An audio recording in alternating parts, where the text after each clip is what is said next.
Svi korisnici koji imaju aktivan modul kalkulacija, kalkulacije mogu unositi otvaranjem opcija, administracija, promet robe i opcija kalkulacije cena.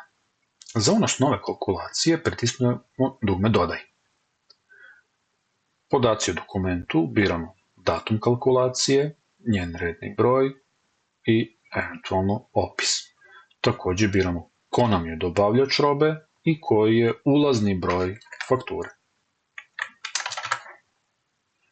Datum ulazne fakture, rok za plaćanje tog računa, ukupnu vrednost fakture i eventualno zavisne troškove transporta ili slično.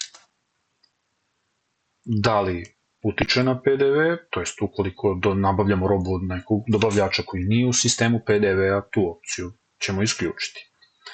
I nakon toga dodajemo proizvode.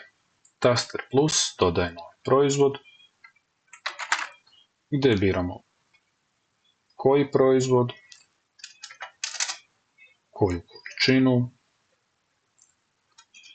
koja je cena, rabat, troškove, marže, prodajna cena bez PDV-a, promenom bilo kog parametra se menja marža ili ukoliko promenimo maržu, samim tim se menja prodajna cena.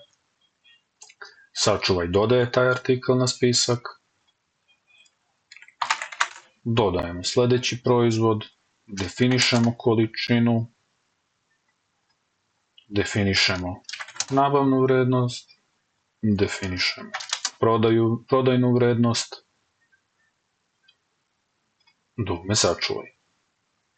Kada sačuvamo sve, čuvamo kalkulaciju, ali ona još uvek nije proknjižena. Ukoliko želimo da je proknjižimo, završili smo sa svim izmenama, znači nismo stali na pola, idemo na dugme proknjiži. I kalkulacija je dodata na lager.